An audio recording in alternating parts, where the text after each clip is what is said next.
According to this law, the heat given to the system can't be converted completely into work. वो work में completely convert नहीं हो सकता, यही बताता है सेकेंड लॉ की वो जो हीट है, जैसे कि मैंने बताया था ना कि आइस वाले एग्जाम्पल से फर्स्ट लेक्चर आप सभी देख सकते हो, उसमें इसके बहुत सारे कंसेप्ट में ही वहां पर ही क्लियर हो गया था सेकेंड लॉ के बारे में, बट यहाँ पे कुछ और भी न्यू न्यू टर्म्स मिलेंगे। तो जो हीट है कंप्लीटली वर्क में कन्वर्ट नहीं हो सकता है। कोई भी हीट दिया जा रहा है, किसी भी हीट को दिया जा रहा है तो कंप्लीटली वर्क में कन्वर्ट नहीं होगा, ये हमारा एक स्टेटमेंट होता है। As we know according to first law, a form of energy when a form of energy converted in another form, then energy remains same. लेकिन एनर्जी सेम नहीं रहती है, एनर्जी डिफर करती है, यही सेकंड लॉ बताता है। सेकंड उसका स्टेटमेंट। जब हम बात करें, जब साइंटिस्ट ने ऑब्जर्व किया कि this things are experimentally also, जब साइंटिस्ट ने यह ऑब्जर्व किया कि अगर कोई भी हीट दिया जा रहा है वो कंप्लीटली कन्वर्ट नहीं हो रहा है वर्क में, तो वो एक्सपेरिमेंटली भी प्रूफ हो गया और ये थियरी हमारे पास चल के आ गई। चलो पढ़ते हैं ये बताने के लिए, ठीक है।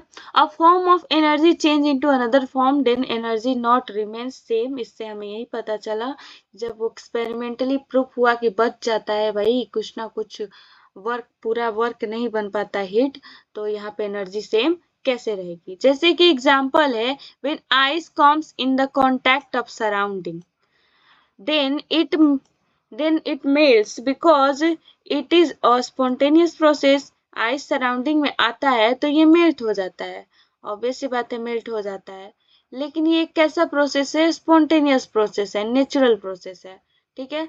But if we want to boil it then we should to work.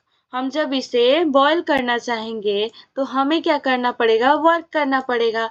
And heat is given in, then जब हीट देंगे यहाँ पे, heat is given then it boils, ये क्या होगा, तब जाके बॉयल होगा। And change in temperature take place, तब जाके हमारा बॉयल होगा, उस टेम्परेचर तक जाएगा तभी, ठीक है। It is not possible the energy remains same in the another form also. तो ये पॉसिबल नहीं है कि दूसरे फॉर्म में भी एनर्जी सेम रह जाए, यहाँ पे लॉ ऑफ कंजर्वेशन या फिर बोले ये सेकंड फर्स्ट लॉ अप्लाइड नहीं होता है। Second law given as any process, यहाँ पे स्टेटमेंट है, any process can't be done in which heat is fully converted. ऐसा कोई प्रोसेस नहीं है जिसे किया जा सके कि हीट वहां पे फुली कन्वर्ट हो जाए, किस में, मैकेनिकल एनर्जी में या बोले तो वर्क में। दूसरा एक स्टेटमेंट है, heat engine never can be 100% efficient.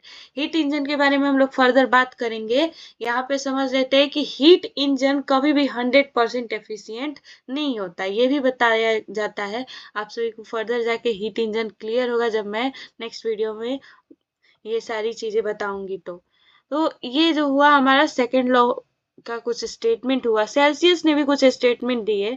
A cool system can't be warm spontaneously, एक कूल सिस्टम कभी भी वार्म नहीं हो सकता खुद से। But as we know a warm system become cool at a time when it interact with surrounding। जब वो सराउंडिंग के साथ इंटरेक्ट करता है तो वो हो जाता है कूल और ये स्पॉन्टेनियस प्रोसेस हो जाता है। एंड आइस मीन, यहाँ पे नेक्स्ट है, आइस मीन अ कोल्ड और कूल थिंग्स बिकम नॉर्मल।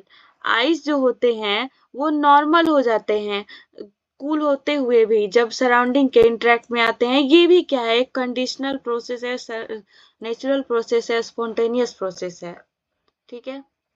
तो यही सारी चीजें बताता है हमें सेकेंड लॉ। जो फाइनल स्टेटमेंट यही होगा कि हमें फाइनल स्टेटमेंट यही मिलता है सेकेंड लॉ से कि जो हीट इंजन है वो हमेशा 100% एफिशिएंट कभी नहीं हो सकता। कोई भी हीट इंजन, यानी कि हीट पूरा वर्क में कन्वर्ट होगा ही नहीं, तो इंजन को पूरा कैसे 100% एफिशिएंट बना पाएगा। 90%, 95%, 99% तक शायद हो सकता है, 98%, लेकिन 100% नहीं हो सकता। Heat engine can't flow from cold to hot spontaneously. Spontaneously जो हीट इंजन है वो बोले तो कोल्ड से हॉट नहीं हो जाएगा, जैसे आइस वाला एग्जाम्पल है वैसे ही। No process can converted all heat into useful work. तो यही 3 स्टेटमेंट थे। नेक्स्ट जो है वीडियो में हम लोग थर्ड लॉ के बारे में बात करेंगे और भी कुछ इंपॉर्टेंट कंसेप्ट को डिस्कस करेंगे। तो अगर वीडियो अच्छी लगे तो लाइक कीजिएगा, चैनल को सब्सक्राइब कीजिएगा। सो बाय बाय।